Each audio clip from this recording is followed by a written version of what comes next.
রক্ত দিন জীবন বাঁচান এই স্লোগানকে সামনে রেখে মুখ্যমন্ত্রীর আহ্বানে সাড়া দিয়ে রবিবার উদয়পুর ভাঙ্গারপাড় স্থিত ৪৯তম প্রতিষ্ঠা দিবস উপলক্ষে নবারুণ ক্লাবের উদ্যোগে রক্তদান শিবির অনুষ্ঠিত হয়। এই অনুষ্ঠানে প্রদীপ প্রজ্বলন ও ফিতা কেটে উদ্বোধন করেন অর্থ পরিকল্পনা ও সমন্বয় এবং তথ্য প্রযুক্তি দপ্তরের মন্ত্রী প্রণজিৎ সিংহ রায়।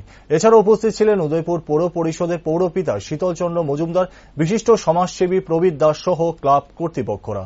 বক্তব্য রাখতে গিয়ে মন্ত্রী প্রণজিৎ সিংহ রায় বলেন, প্রতিদিন কোথাও না কোথাও জায়গায় চলছে রক্তের সংকট। রক্তদান মহৎদান, এর থেকে বড় আর কিছু হতে পারে না। রক্তদানের মধ্যে দিয়ে একজন মুমূর্ষ রোগীকে বাঁচানো সম্ভব, যার ফলে প্রচন্ড দাবদাহের মধ্যেও রক্তদানের মতো মহৎ কর্মসূচি করার জন্য উদ্যোক্তাদের সাধুবাদ জানান তিনি। এদিন রক্তদান শিবিরকে কেন্দ্র করে প্রায় ৩০ জন রক্তদাতা রক্তদান করেন। আজকের দিনে যেটা অন্যতম একটা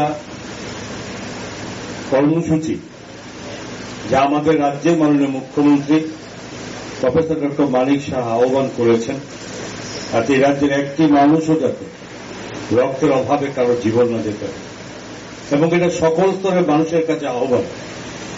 এবং এই আহ্বানে সাড়া দিয়ে রাজ্যের সমস্ত ক্লাব, সমস্ত এনজিও এবং বিভিন্ন প্রতিষ্ঠান, সরকারি প্রতিষ্ঠানগুলো থেকে শুরু করে ইভেন এমন অনেক বাড়িতে যারা নিজেদের কোনো কর্মসূচি থাকে, জন্মদিন বা বিভিন্ন অনুষ্ঠান, তাকে কেন্দ্র করে অনেকে রক্তদানের মাধ্যমে এই মাননীয় মুখ্যমন্ত্রীর আহ্বানকে সাড়া দিয়েছে।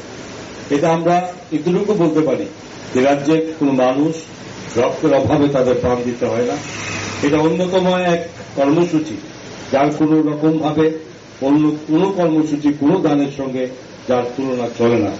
এবং এটা অবশ্যই আমি নবারুণ ক্লাবের প্রতিষ্ঠা দিবসের সমস্ত রকম এই কর্মসূচির সঙ্গে এই রক্তদান, এই যে উৎসব, এই উৎসবে অবশ্যই আপনাদের আলাদা করে আমার আন্তরিক শুভেচ্ছা আপনাদের জন্য রইল। এবং স্বাভাবিক উদয়পুরের সমস্ত ক্লাবগুলোর মধ্যে এটা অবশ্যই বলতে হয় যে নবারুণ ক্লাব